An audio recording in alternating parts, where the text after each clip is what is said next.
¿Esperen que arrancamos? Bien, arrancamos entonces con reino animal. En este caso, primero vamos a hablar de algunas características generales del reino. Por ejemplo, son todos heterótrofos, animales heterótrofos por ingestión. Eso quiere decir que ingieren, los comen, no como los hongos que eran heterótrofos por absorción. Encontramos algunos que son parásitos, que de hecho son la mayoría de los que ustedes van a ver al principio. Después encontramos otros que son de vida libre, que pueden ser terrestres, que pueden ser acuáticos. Se reproducen en forma sexual, ya sea que tengan sexos separados como nosotros, o que en el mismo individuo existan ambos sexos, y en ese caso es hermafrodita. Y algunos también se reproducen de forma asexual. Son todos multicelulares o pluricelulares, se mueven, obviamente no todos se mueven de la misma manera, vamos a ver en cada grupo cómo es la movilidad, y obviamente, como dijimos ayer, el reino Animalia no tiene pared celular. Se cree que el ancestro del reino Animalia es un individuo que podría ser parecido a los coanoflagelados modernos, que son protistas que existen actualmente, que son protistas flagelados. Hay un grupo que se denomina ofistocontes, que es un grupo que incluye a los coanoflagelados, esto que les digo yo, a los hongos y a los animales. Los animales, cuando los vamos a clasificar, la clasificación es bastante compleja. Es decir, por más que acá aparezca como muy simple la clasificación, recuerden que cada una de estas son las ramas de un clado, pero si bien la facu se concentra en un grupo de animales en particular, la realidad es que la clasificación no es tan simple como la que se ve acá, ¿sí? Fíjense que acá está el coanoflagelado ancestral, hay una primera división en poríferos y eumetazoa, después dentro de eumetazoa vuelve a dividir en el clado bilatería y los nidarios, adentro de este divide de nuevo en deuterostomados, y este grupo que tenemos acá, y nosotros estaríamos en los cordados. Esto parece muy simple, pero la realidad es que la clasificación de los animales es bastante más compleja que esto, ¿sí? Si alguno tiene el apunte a mano, le voy a pedir que abra de la página 2 a la página 4 del cuadernito de Animalia, donde tienen un cuadrito que dice anexo. Si bien dice anexo, me interesa que lo analicemos al cuadrito, porque nos va a dar una idea de la clasificación que existe. Existen 35 filums distintos dentro del reino animal. Entonces, cuando nosotros veamos los animales, si bien no vamos a ver todos, obviamente, se van a ir dando una idea de cómo se clasifica. Fíjense, dice, para el que está viendo el apunte, dice resumen de la clasificación de los animales. La primera división que hacemos dentro del reino Animalia es en 3 subreinos. Subreino Parazoa, subreino Mesozoa y subreino Eumetazoa. Claramente nosotros estamos dentro del Eumetazoa. De Parazoa, dentro del Parazoa están los poríferos, que los vamos a ver enseguida, que son por ejemplo las esponjas.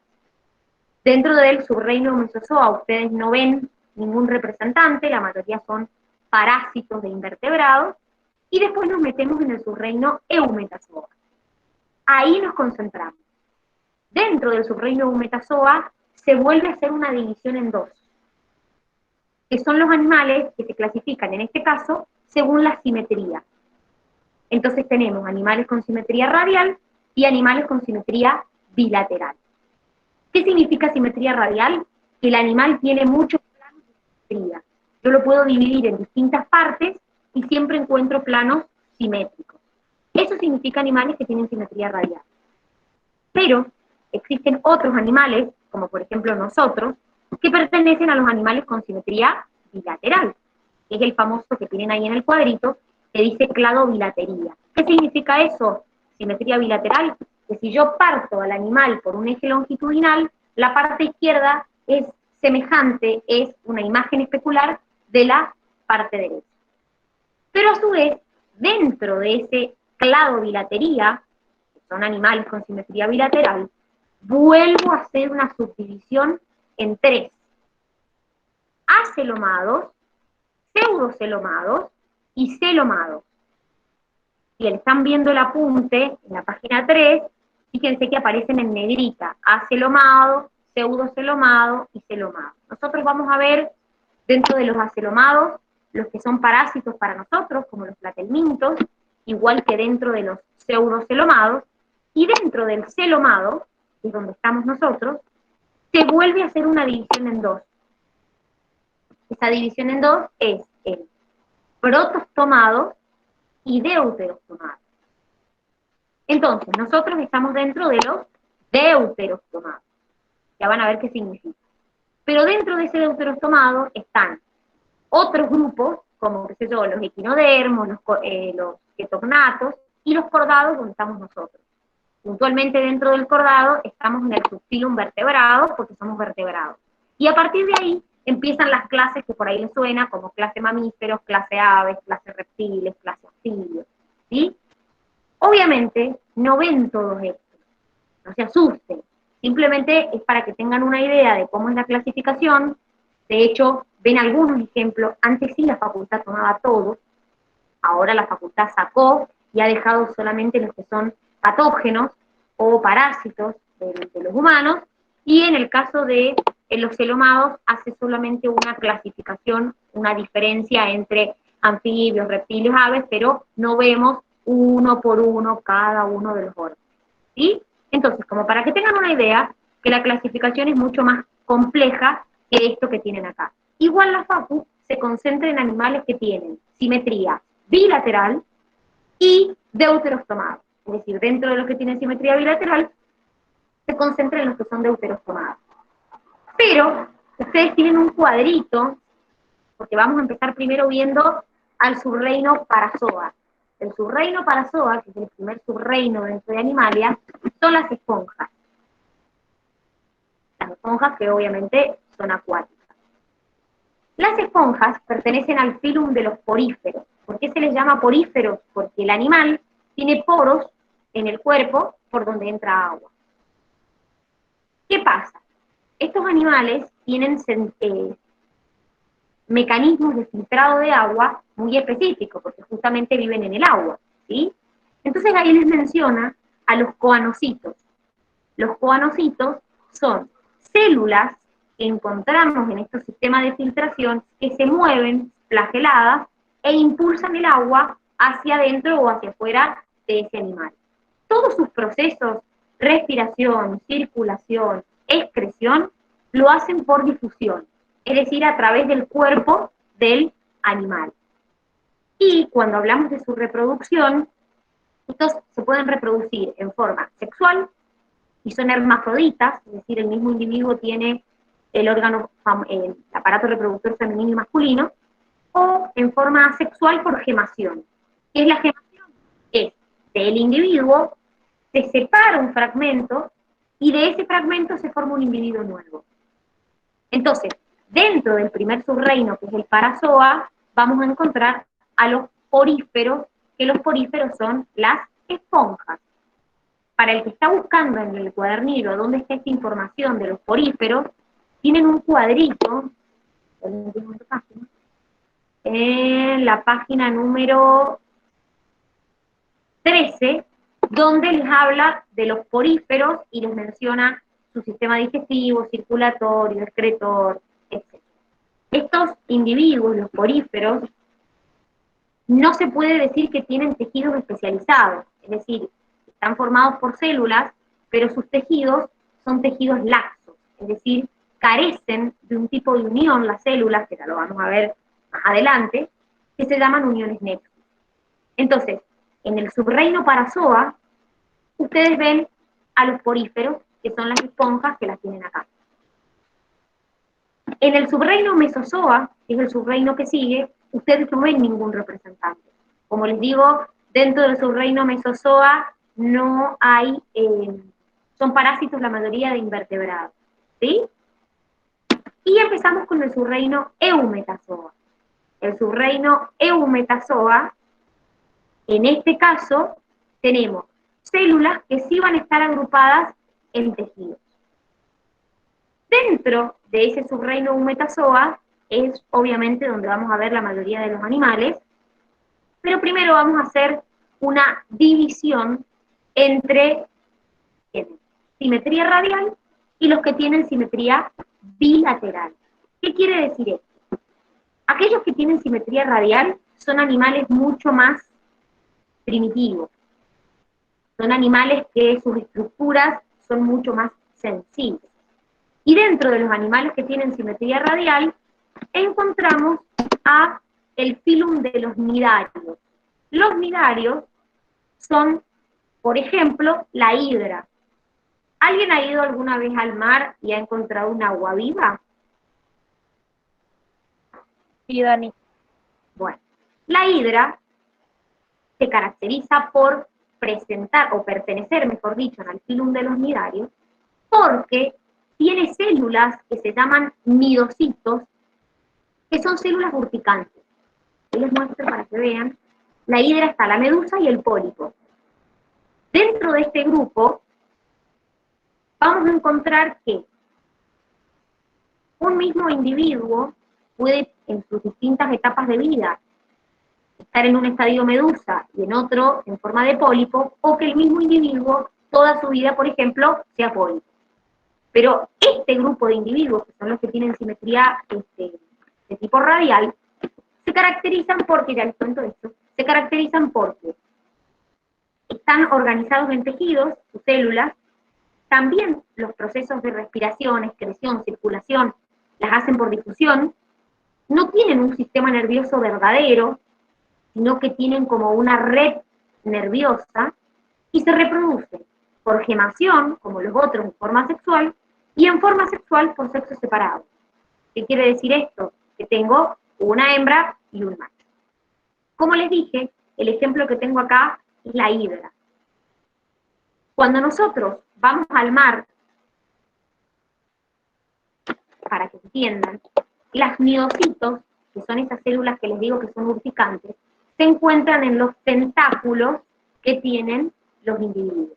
Entonces, cuando yo toco el tentáculo, siento como esa sensación de ardor, esa sensación de quemazón. Pero la realidad es que son células urticantes que tiene el individuo, obviamente para defenderse. Entonces, ¿cuál es la diferencia entre un pólipo y una medusa?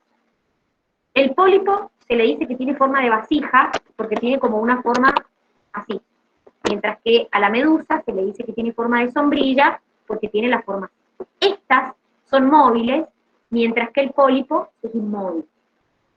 Estos se reproducen en forma asexual, estas se reproducen en forma sexual. Y, si se fijan, los podemos observar por dentro, y si yo los observo por dentro, perdón, Carla, si nosotros los observamos por dentro, vemos que estos animales tienen la siguiente característica. Miren, esto es la medusa, acá está su boca, acá está la boca del pólipo. Fíjense que tengo los tentáculos alrededor de la boca, esos tentáculos, y por acá el animal se va a alimentar.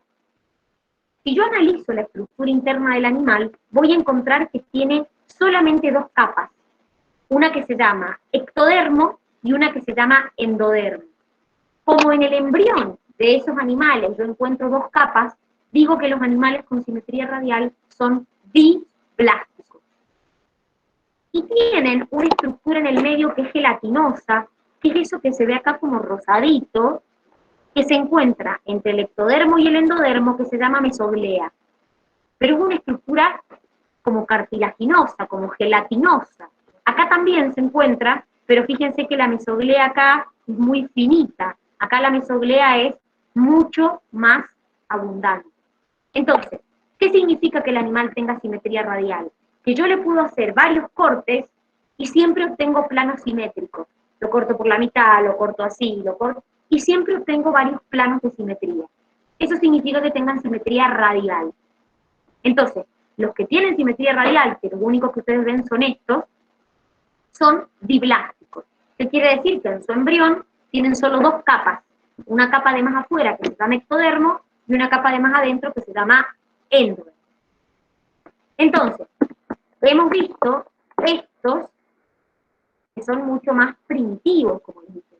Obviamente, fíjense que les dije, no tienen sistema circulatorio, no tienen sistema respiratorio, su sistema nervioso es muy simple, son animales muy primitivos. A medida que yo me voy metiendo en los animales con simetría bilateral son animales mucho más complejos, con estructuras más complejas, y por lo tanto son animales más evolucionados, y los animales con simetría radial son animales mucho más primitivos.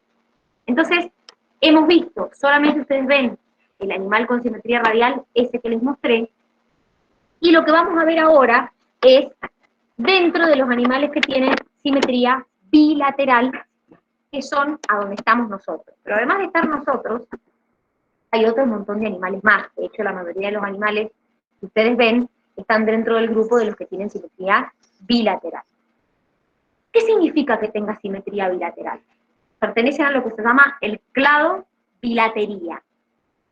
Que si yo al animal lo parto por la mitad en un eje longitudinal, tu mitad izquierda es una imagen especular de la mitad derecha. Yo me parto a la mitad y mi mitad izquierda es una imagen especular de mi mitad derecha. Bueno, dentro de los animales con simetría bilateral hay una excepción, que son los equinodermos.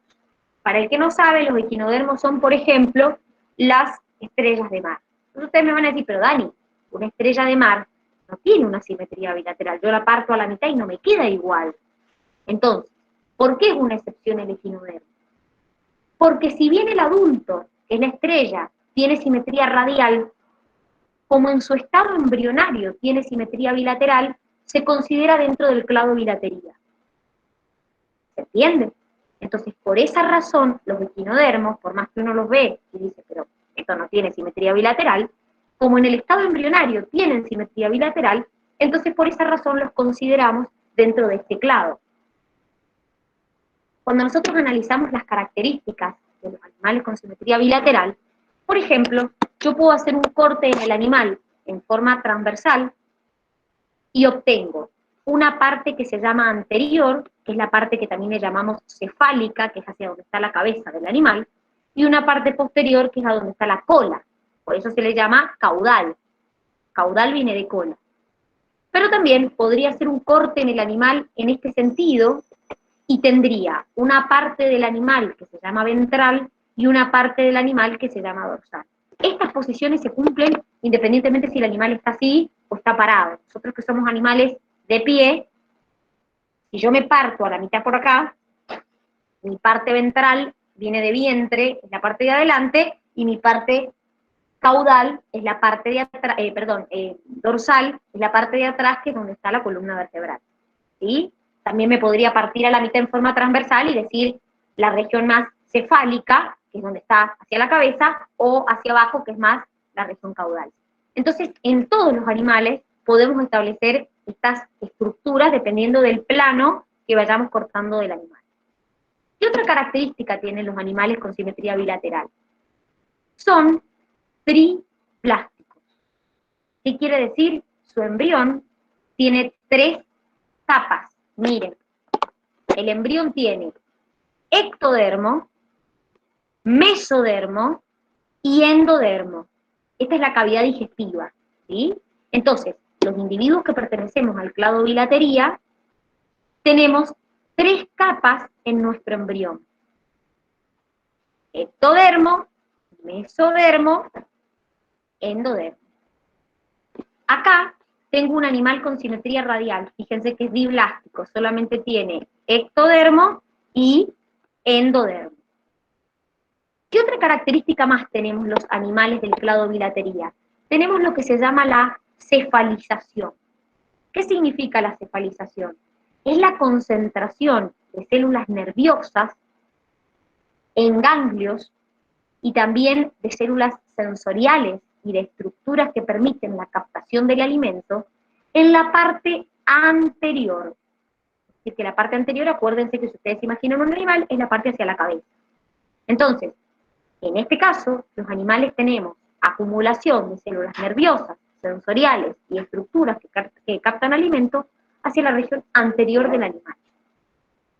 ¿Para qué sirve esto? Al animal esto le sirve para poder inspeccionar una zona, investigar una zona antes de entrar a esa zona determinada. Entonces, por eso, sus células sensoriales y sus células nerviosas están en la parte anterior del animal, que vendría a ser la región donde está la parte cefálica donde está la cabeza. A su vez, dentro de los animales que tenemos simetría bilateral, encontramos lo que se llama la segmentación o metamería. El cuerpo se encuentra dividido en segmentos repetidos. Esos segmentos repetidos a veces se ven, a veces son visibles, como por ejemplo lo que pasa en una lombriz de tierra. Uno le ve y tiene todos segmentitos. Ahora, hay veces que esos segmentos se fusionan y forman lo que se llaman tagmas, que son regiones específicas. Por ejemplo, esto lo vemos mucho en los insectos. Los insectos, una cabeza, una región torácica y la región abdominal. Entonces, ¿qué son los tagmas? Es cuando estos segmentos se fusionan y forman estructuras especiales, como por ejemplo, cabeza, tórax y abdomen. Si ustedes ven un insecto de cerca, van a ver que yo puedo apreciar en el insecto estas tres partes del insecto. Entonces, por ejemplo, de la región de la cabeza salen las antenas, de la región del tórax salen las patas y las alas, y después tenemos la región abdominal. Todas estas características que les he mencionado son características de los animales que tenemos simetría bilateral. Ahora, yo les mencioné que los animales que tenemos simetría bilateral tenemos tres capas en el embrión. De cada una de estas capas que tenemos, cuando empiece nuestro desarrollo embrionario, que ya lo van a ver, van a tener una unidad específica de eso, de cada una de estas capas van a surgir órganos, sistemas de órganos o tejidos en particular. Por ejemplo, de la capa más externa que tenemos, que se llama ectodermo, va a surgir el sistema nervioso y la epidermis, es decir, la piel. Del endodermo, que es la capa más interna que tenemos en el embrión, va a surgir el sistema digestivo y el tejido muscular. Y de la capa media, que es el mesodermo, va a surgir el tejido conectivo y el resto de las estructuras. Quiere decir que estas tres capas, cada una se va a ir diferenciando en distintas estructuras, procesos que ya van a ver en desarrollo embrionario, y vamos a ir formando ese embrión en desarrollo. Entonces, todo esto que hemos visto son características generales de los animales que pertenecen al clado bilatería, que tienen simetría bilateral. ¿Alguna duda hasta acá? No, Dani. No, Dani. ¿No? Bien. Yo sé que son muchos nombres, pero van a ver que a medida que van profundizando en cada uno, van como entendiendo el porqué de los nombres, y es más fácil hasta para estudiarlo. Si ustedes se hacen buenos esquemas, buenos cuadros, es más fácil hasta para estudiarlo con tanta clasificación, porque en el protista, al no tener nada en común, es muy difícil clasificarlo. En cambio acá, como comparten características en común, es más fácil estudiarlo. Dentro de los que tenemos simetría bilateral, hacemos una primera clasificación. Esto que tienen acá es un animal con simetría radial. Solo tiene dos capas, ectodermo, endodermo. Nada más, ectodermo, endodermo. Por ejemplo, esto sería si tuviéramos que dibujar, por ejemplo, un nidario, una hidra. Este sería su embrión. Estos que tienen acá son animales con simetría bilateral. Fíjense que tenemos tres capas, ectodermo, mesodermo, endodermo. Ectodermo, mesodermo, endodermo. Ectodermo, mesodermo, endodermo. Entonces quiere decir que como tienen tres capas, son triblásticos, son animales que tienen simetría bilateral. Ahora, dentro de estos, hacemos otra vez una división en tres. La división en tres es acelomados, pseudocelomados, celomados. Estos tres grupos son la primera división que hago dentro del clado bilatería. ¿Qué significa acelomado? Que obviamente no tienen celoma. Entonces, la única cavidad que hay es la cavidad digestiva, porque no hay ninguna cavidad en el ectodermo, ni en el mesodermo, ni en el endodermo. Fíjense que están las las 3 capas del embrión unidas. La única cavidad que tengo es la cavidad digestiva, que la tienen todos. Eso significa un acelomado. No tiene cavidad, no tiene celoma, salvo la cavidad digestiva. ¿Qué es un pseudocelomado? El pseudocelomado tiene pseudoceloma. ¿Qué significa esto? Si tienen una cavidad más allá de la cavidad digestiva. Y la cavidad se encuentra entre el mesodermo y el endodermo. Entonces tengo ectodermo, mesodermo, una cavidad, endodermo. Esa cavidad que hay ahí, entre el mesodermo y el endodermo, se llama pseudoceloma. Nosotros no estamos ni en uno ni en otro, nosotros pertenecemos a este, junto con los anélidos, los artrópodos, los moluscos, porque estamos dentro de lo que llamamos los cordados. ¿Qué significa que seamos celomados? Que tenemos celoma verdadero. ¿Qué significa esto? Bueno, tengo ectodermo, el mesodermo es el que tiene la cavidad, y después viene el endodermo. Es decir, que si yo les digo qué significa un celoma, es una cavidad llena de líquido que se encuentra dentro del mesodermo. Entonces, esta cavidad está entre el mesodermo y el endodermo. Miren, esta cavidad está dentro del mesodermo directamente, no está entre el mesodermo y el endodermo. Entonces, esto es lo que se llama un celoma verdadero. Es acá donde estamos los celomados. Por ejemplo, nosotros, los mamíferos, los reptiles, las aves, los anfibios, todos estos pertenecemos al grupo de los celomados. Entonces, vamos a empezar viendo acelomados, que solo ven los que son parásitos para el hombre, pseudocelomados, y después finalmente vamos a terminar viendo celomados. Entonces, ¿en qué se basa esa clasificación? Y en este caso, dentro de la simetría bilateral, se basa en si tiene o no una cavidad corporal y dónde la tiene. Este no tiene ninguna cavidad, este la tiene a la cavidad entre el mesodermo y el endodermo, y este la tiene dentro del mesodermo. Entonces esta es la primera clasificación que hago dentro de los animales que tienen simetría bilateral. ¿Se entiende hasta acá? Sí, dale. ¿Hay alguna duda, algo que me quieran preguntar? Bien. Vamos entonces con...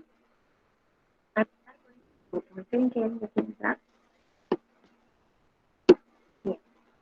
Vamos a empezar entonces con el primer grupo, que son los acelomados. Es decir, estos. Los que no tienen ningún tipo de cavidad ni entre el mesodermo y el endodermo, ni tampoco dentro del mesodermo. Estos que están acá. Los acelomados se caracterizan porque dentro de los acelomados encontramos a un filum que se llama el filum de los platelmintos. Platelminto significa gusano chato, gusano plano. No es el típico gusano que conocemos nosotros que es como cilíndrico. Es un gusano que parece una hoja de papel. Estos gusanos, que pertenecen al filum platelmintos, tienen una cavidad digestiva que solo tiene una abertura que es la boca. Su circulación y su respiración la hacen por un proceso de difusión. Tienen una cabeza rudimentaria que tiene órganos sensoriales. Su sistema nervioso es muy simple, tiene ganglios en la parte anterior y 2 cordones nerviosos que recorren el cuerpo del animal, y nada más. Ese es todo su sistema nervioso. Y cuando tienen que excretar, cuando nosotros hablamos de excreción, chicos, ustedes todavía no ven el sistema excretor, pero cuando nosotros hablamos de excreción, hablamos de los desechos que nosotros eliminamos vía orina. ¿Sí? A eso nos referimos con excreción. Principalmente los desechos que nosotros eliminamos son desechos nitrogenados. Entonces, en este caso, los platelmintos excretan por una estructura que se llama protonefridios, que es la estructura excretora más simple que existe. Nosotros tenemos un sistema excretor obviamente mucho más desarrollado. ¿Qué significa el protonefrino? Son un tubo central con ramificaciones, donde en esas ramificaciones hay células que se llaman flamígeras o en flama.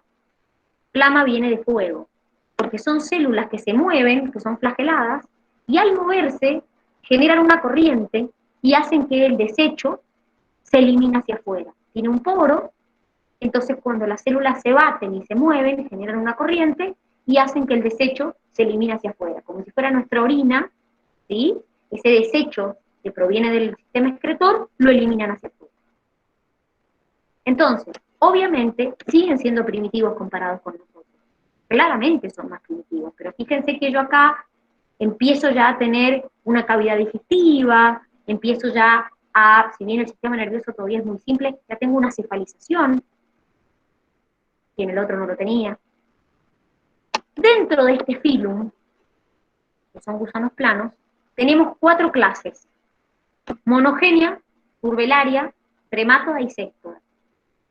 La monogenia y la turbelaria ustedes no la ven, la monogenia porque son parásitos de peces, la nodría, y la turbelaria porque son de vida libre. Ustedes ven la clase tremátoda y la clase séstoda, porque son parásitos para nosotros. Entonces vamos a empezar primero con la clase tremátoda, donde vamos a ver 2 ejemplos, que son obviamente para nosotros parásitos, y después vamos a ver la clase séstoda. Vamos a empezar primero con la clase tremátoda. La clase tremátoda es lo que se denominan las duelas. Dentro de la clase tremátoda tengo parásitos de animales, por eso nosotros lo vemos, porque son parásitos para nosotros. Y tienen una característica, que es que yo les conté que tienen una cavidad digestiva que tiene una sola abertura, que es la boca. Esa boca, en los que pertenecen a la clase tremátoda, está en la parte anterior, es decir, en la parte más cefálica, pero tiene lo que se llama ventosas. Las ventosas son como sopapitas que le permiten a este parásito adherirse al huésped al que va a infectar. Entonces, una de las características de la clase tremátoda es que tiene ventosas en la parte anterior del cuerpo. Dentro de esta clase vamos a ver 2 ejemplos. El primero, la fasciola, y el segundo, esquistosoma. La fasciola es causante de la fasciola hepática puntualmente, es causante de lo que se llama la fasciolosis o fasciolasis. ¿Cómo contraigo fasciola? Bueno, por consumir agua contaminada o algún vegetal que tenga enquistada la larva, que eso se llama metacercarias. Las metacercarias es la larva de la fasciola enquistada. Entonces, la fasciola tiene 2 hospederos o 2 hospedadores. Usa como intermediario a un caracol que vive en el agua, es un caracol del género Limnea, y como hospedero definitivo a nosotros o a los animales herbívoros. ¿Y qué me produce? Hay síntomas que, bueno, son comunes a cualquier intoxicación: náusea, vómito, diarrea, fiebre. Lo principal que produce, chicos, son problemas hepáticos, por eso se llama fasciola hepática, porque afecta el hígado. Entonces, una de las cosas que me produce es una hepatomegalia, un agrandamiento en el hígado. También puede producir dolores musculares, como mialgias, dolores articulares, que se llaman atralgias, urticarias. Acá tienen a la hermosa fasciola. ¿Cómo me contagio fasciola? ¿Cómo es el ciclo de la fasciola? Bueno, lo tenemos acá. Antes que todo, yo les dije que se puede contagiar o contaminar o contraer, mejor dicho, por agua o por vegetales que tengan la metacercaria. Por ejemplo, chicos, un vegetal que puede contener las metacercarias, y que normalmente es el más común, es el berro. ¿Alguien sabe lo que es el berro? ¿Alguien ha comido alguna vez berro? Sí, eso es lo que crece al lado de los arroyos, ¿puede ser? Ese es el problema. Me diste el pie, Ani, parece que estamos conectadas. Mirá, Creo que ese dibujito sale en el cuadernillo. el berro es que crece a la orilla del arroyo. Justamente eso. ¿Por qué? Porque la fasciola viene en el agua. Entonces aprovecha ese vegetal y se enquista. Yo me como el berro en la ensalada y me mando la fasciola para adentro. Ojo que puede, a ver, si bien es más común en el berro, también puede pasar con otras plantas que se cultiven en agua, como por ejemplo, no sé, la lechuga o la alfalfa. Pero el berro es típico, sobre todo acá en Mendoza es típico, ¿sí? No, Milu, ese ciclo sí sale en el cuadernito, sí. Fíjense, ¿cómo es el ciclo? Ingiero el vegetal o el agua que tiene la metacercaria. Como yo les dije, la metacercaria es la larva de la fasciola enquistada. Me lo como. ¿Qué hace? Dentro de mi duodeno, de mi intestino, se desenquista, se sale del quiste, migra a los conductos biliares, a los conductos de mi hígado, y ahí madura. Y se queda el adulto ahí. Quiere decir que empiezan a tapar los conductos biliares, que son los conductos del hígado, y por eso el hígado empieza a fallar. Por eso se llama fasciola hepática, chicos, porque cuando uno ve el hígado, se encuentra la fasciola, el adulto de las fasciolas, ubicadas en los conductos biliares. Pero nosotros, por la materia fecal, eliminamos los huevos de esa fasciola. Esos huevos van al agua, obviamente si la materia fecal toma contacto con agua, se desenquistan, eclosionan y forman las miracidias, que es otro estadio de la fasciola. La miracidia se mete dentro del caracol, este caracol del género Limnae, que lo usa como hospedero intermediario, y dentro de ese caracol se transforma en esporoquiste, redia y finalmente en cercaria, que es la larva. Entonces, ¿qué hace este caracol?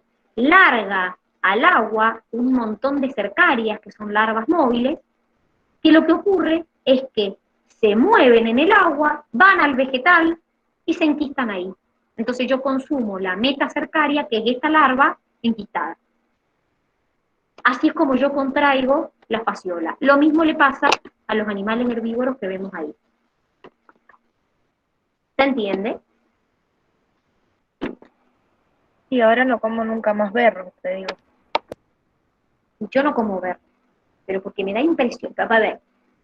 Obviamente cuando lo estudié en la facultad me dio más impresión. El problema es que uno no sabe de dónde viene, porque a lo mejor no es un berro que esté cultivado, pero que no sabes de dónde viene cuando uno compra. Entonces, eso es lo que a uno le genera la sospecha, ¿sí? Entonces, por ahí te da como síntomas al principio de una intoxicación normal, pero la realidad es que el problema es cuando se aloja en el hígado, por eso se llama fasciola hepática, porque justamente afecta el hígado. ¿Entiendes? ¿Se entendió la fasciola? Obviamente no lo vemos, ¿sí? En el berro. Si el berro nosotros lo cocináramos, no sería problema, pero no lo cocinamos. Entonces, lo comemos crudo, entonces no eliminamos a la metacercaria. Vamos con el segundo grupo dentro de la clase tremátoda, Schistosoma manzoni. Produce esquistosomiasis. En este caso la larva penetra la piel, tiene como hospedero intermediario otro caracol, en este caso del género Bionfalaria, y como huésped definitivo a nosotros los humanos. ¿Qué me da esquistosoma? Bueno, da hemorragias, anemias, disentería, que es un concepto que vimos ayer, que es esta diarrea con sangre. ¿Y por qué da eso? ¿Por qué pasa eso? Bueno, porque los huevos de esquistosoma bloquean los vasos sanguíneos que tenemos en el hígado y en el vaso. Y a su vez, los huevos tienen como espinas afiladas que me desgarran los tejidos. Entonces produce la anemia, produce la hemorragia y produce la disentería, que es esta diarrea con sangre. Entonces, ahí tenemos al hermoso esquistosoma, obviamente chicos, en microscopio no lo van a ver, pero ¿cómo incorporo yo a esquistosoma? ¿Cómo entra a mi cuerpo? En este caso, me meto en el agua y la larva, o sea, la cercaria, se mete por mi piel. La cercaria cuando entra pierde la cola y al perder la cola se transforma en esquistosómula. Va a circulación, pasa a la sangre y llega al hígado también. Y maduran ahí. Entonces tengo la hembra esquistosoma y el macho esquistosoma. ¿Qué van a hacer?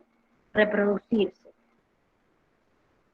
Se van a reproducir, van a migrar, dependiendo de la especie, al recto o a la vejiga, y los adultos eliminan los huevos por las heces o por la orina. Es decir, estos producen los huevos y nosotros eliminamos esos huevos por heces o por orina. ¿Y qué pasa con esos huevos?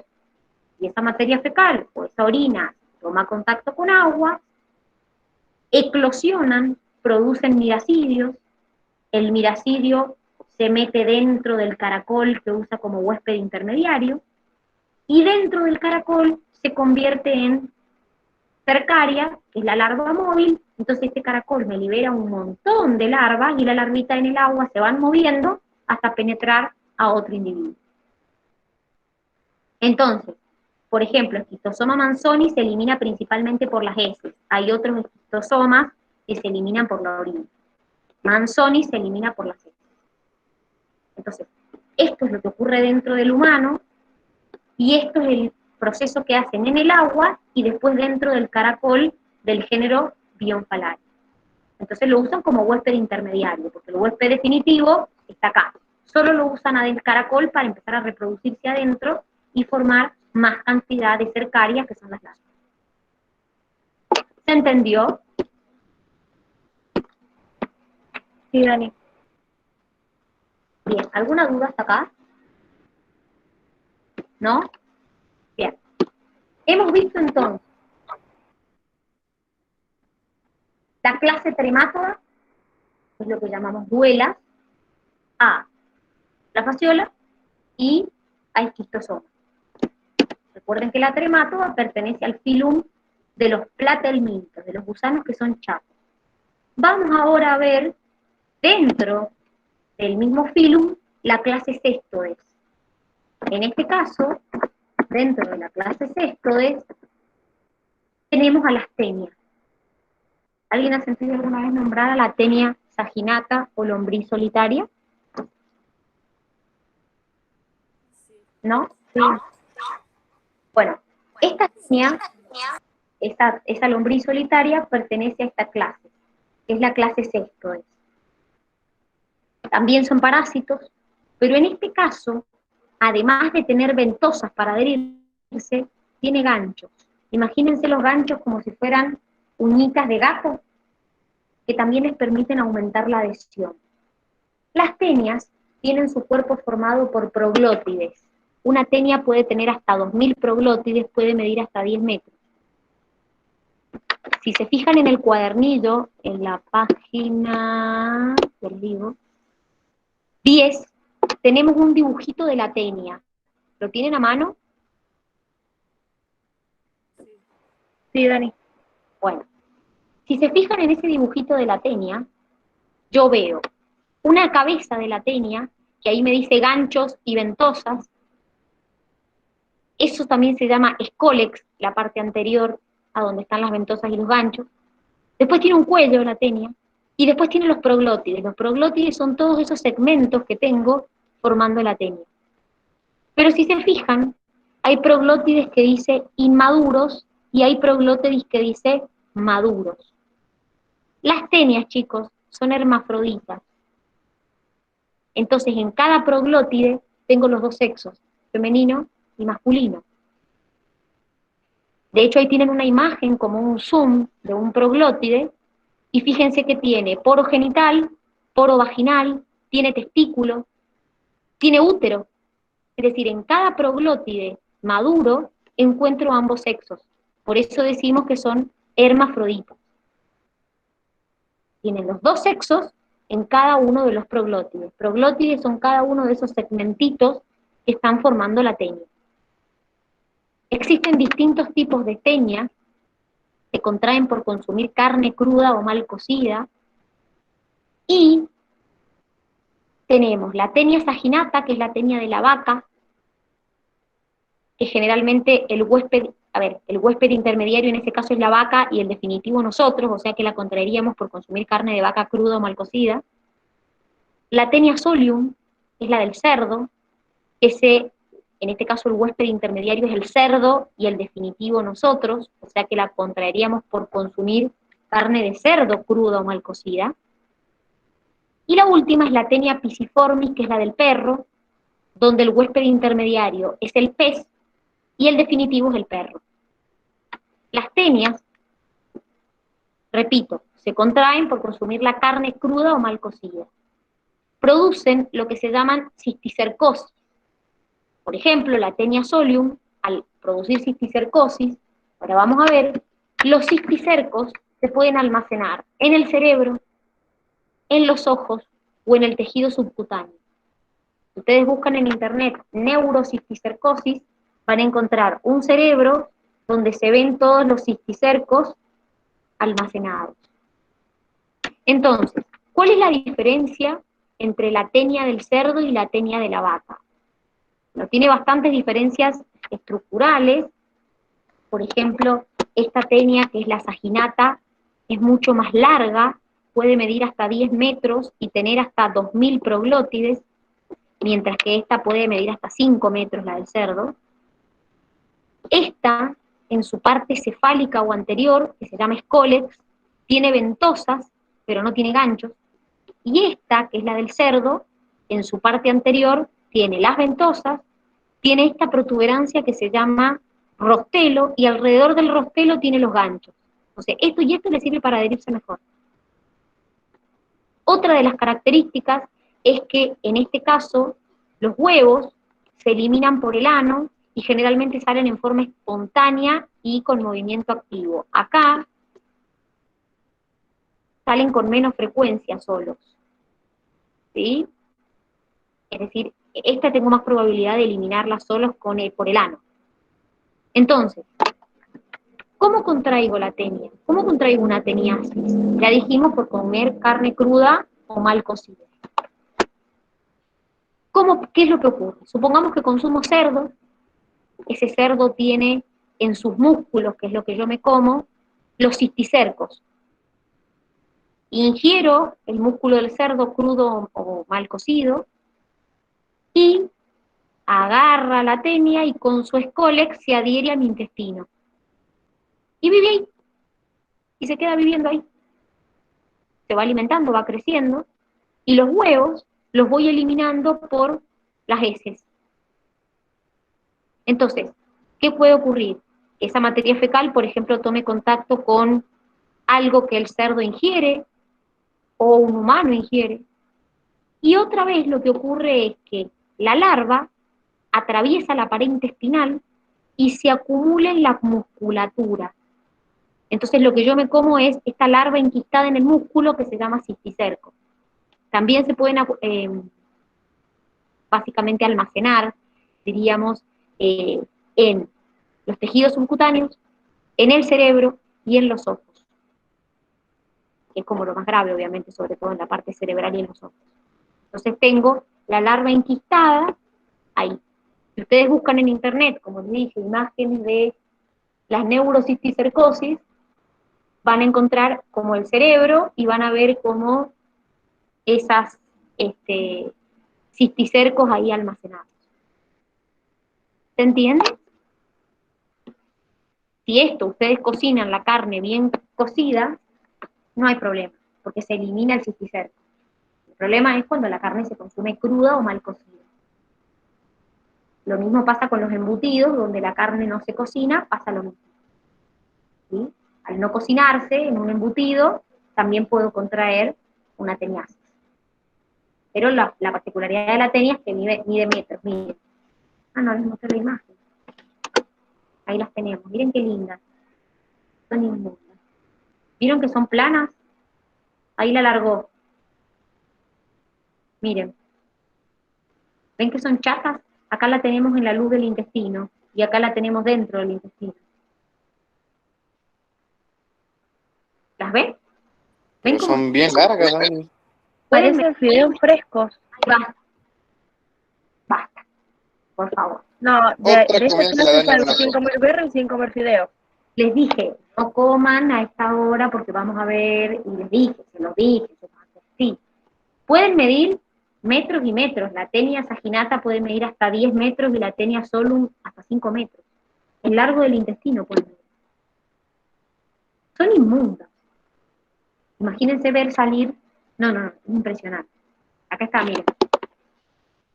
Aparte eso lo tenía dentro y lo agarra con la mano, o sea, es una asquerosidad por donde lo miré. Cuando les mostré, digo, lo tiene en la mano, lo acaba de largar. Es un asco. Pero fíjense que es chata. No es redondita como los que por ahí nosotros vemos, los gusanos normales. ¿Se entendió? ¿Se murieron? ¿Están vomitando? ¿Qué les pasó? Lamentablemente sí entendí. Bueno, me alegro mucho. Ahora se van a acordar. Vamos con el segundo grupo, pseudocelomados. Recuerden que estos son los que tenían la cavidad entre el mesodermo y el endodermo. Eso hace que el animal tenga un esqueleto hidrostático. En este caso tienen sistema digestivo donde tiene boca y ano, no como los otros que solo tenían boca. Pero no tienen sistema circulatorio. Entonces, dentro de los pseudocelomados vamos a ver a los nemátodos, que acá ya no son gusanos chatos, sino que son gusanos redondeados. Entonces, tienen la boca con labios, de 3 a 6 labios, donde tienen receptores sensoriales. Son gusanos cilíndricos, donde su cuerpo no está segmentado, como en el que vimos recién. Y como no tienen músculos circulares, cuando se mueven en el agua, se mueven en forma de látigo. Pueden ser desde milimétricos hasta medir metros, y están protegidos por una cutícula, que obviamente los protege dentro del huésped, que se van como cambiando. Otra de las características es que tienen sexo separado. Tengo la hembra y el macho, no son hermafroditas como la tengo. Y no tienen sistema excretor, pero para eliminar los desechos, los eliminan por el cuerpo, por el ano, o tienen una célula especializada que se llama renete o célula renoidea, que vuelca sus desechos en el pseudoceloma y finalmente a través de un poro lo elimina. Su sistema nervioso tiene ganglios y tiene cordones laterales, dorsales y ventrales. Los nemátodos, la mayoría, son parásitos intestinales del hombre. Entonces acá vamos a entrar a ver gusano. Si están comiendo, dejen la comida. Son gusanos redondeados. Van a ver que acá dejamos de tener el platelminto, que es el gusano plano, y empezamos a ver el gusano redondeado. El más común en los chicos, Enterobius vermicularis, antes se lo llamaba oxiuro. ¿Vieron cuando dicen, ay, los chicos tienen parásitos? Bueno, estos son los parásitos. ¿Sí? Acá, fíjense, tenemos un ano con oxiuros. De hecho, hay análisis que se le hacen a los niños, donde se les recolecta la materia fecal, o se les hace toma muestra del ano, para ver si no tienen parásitos. Otro, trichuri, otro parásito. Ankylostoma duodenale, otro parásito nuestro. Ascaris lumbricoides son inmundos. Miren la hembra, miren el macho. ¿Ven que no tienen el cuerpo segmentado? Que no tienen segmentos. Generalmente las hembras son más grandes que los machos. Ay, no voy a vomitar. No lo puedo mirar esta imagen. Desde que esta mañana no la puedo mirar. ¿La cambio? Sí, chao, se fue. Bien. Vamos con la Trichinella spiralis, que es microscópica, causante de la famosa triquinosis. Justo hoy día salió en la tele que hay una familia que tiene triquinosis en Mendoza, que son como 20 los que están contagiados. Bueno, Trichinella spiralis. En este caso, la trichinela también es un nemátodo que se contagia por consumir carne de cerdo cruda o mal cocida. Miren, ahí está la trichinela enquistada en un músculo. Puntualmente se enquista en el músculo del cerdo. Yo me como el cerdo crudo o mal cocido, y la larva enquistada, truqui, la entré, en mi intestino se desenquista, y esa larva las voy liberando por la materia fecal, pero también esas larvas pueden volver al enquistarse en otras partes de mi cuerpo. Se puede enquistar en los músculos estriados, se puede enquistar en el corazón o se puede enquistar en músculos respiratorios como el diafragma. Hay muchas veces que es asintomática y yo voy largando y no me voy dando cuenta, la larva, y el problema es cuando ya como avanza una etapa de la enfermedad y empieza a enquistarse, dice que produce unos dolores musculares terribles, y puede enquistarse en el corazón y puede enquistarse en los músculos respiratorios. Este cerdo generalmente lo contrajo por comer, por alimentarse en un chiquero donde hay ratas. Entonces, ahí la contrae el cerdo, al cerdo no le pasa nada, se le enquista en sus músculos, y si yo como esa carne cruda mal cocida, incorporo también la larva de la triquinosis. Obviamente, si yo consumo la carne correctamente cocida, no pasa nada. Esto se da sobre todo en cerdos que no se alimentan con alimento balanceado, sino con basura.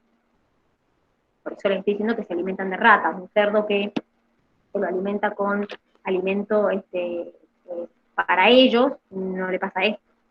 Y esto obviamente no se da en lugares donde hay un lugar controlado, sino que se da sobre todo en lugares de faena clandestina, o en algunas personas que tienen como tradición en su familia hacer los famosos carneos y preparar embutidos. Probablemente es lo que haya pasado con esta familia que hay tantos contagiados, ¿sí? El ente que regula esto, que es SENASA, controla al cerdo siempre, cuando nosotros lo compramos en lugares obviamente habilitados, se analizan músculos particulares del animal, y si se ve que no hay triquinosis enquistada, bueno, esa carne se libera y se puede consumir.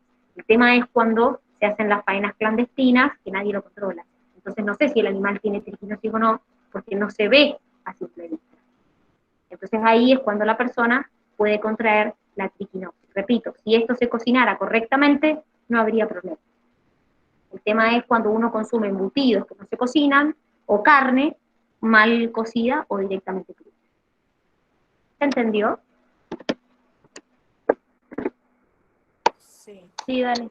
¿Alguna duda que me quieran preguntar? ¿Algo?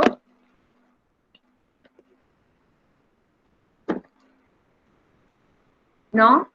¿Se entendió? Están pensando en química. Bueno, muchachos, Estoy pensando que esto me da mucho asco, nada más. no, sí. La realidad es que yo les dije no coman porque se van a hastiar. Se los dije, no me escucharon. Bueno, ¿qué quieren que les diga? No me escucharon. Les dije que no comieran mientras veíamos gusanos. Igual no estoy comiendo, pero tengo asco igual. Sí, son asquerosos. A mí me dan mucha impresión. No, porque lo vamos a ver en pacientes, capaz. La verdad que no me da asco, pero sí voy a tener un serio problemita con los nombres extraños. No, pero más allá del nombre extraño, vos no te das asco porque no los has visto. Yo sí los vi.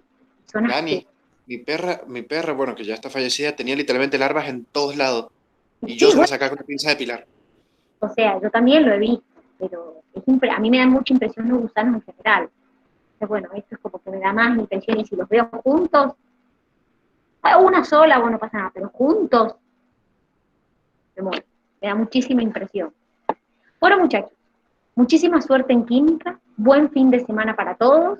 La semana que viene vamos a terminar Animalia, y recuerden que el día jueves rendimos. Así que rendimos hasta Animalia inclusive, el día martes lo vamos a terminar, nos queda la última partecita que es la de Celomados, y el día jueves rendimos desde diversidad hasta animal. ¿Saben?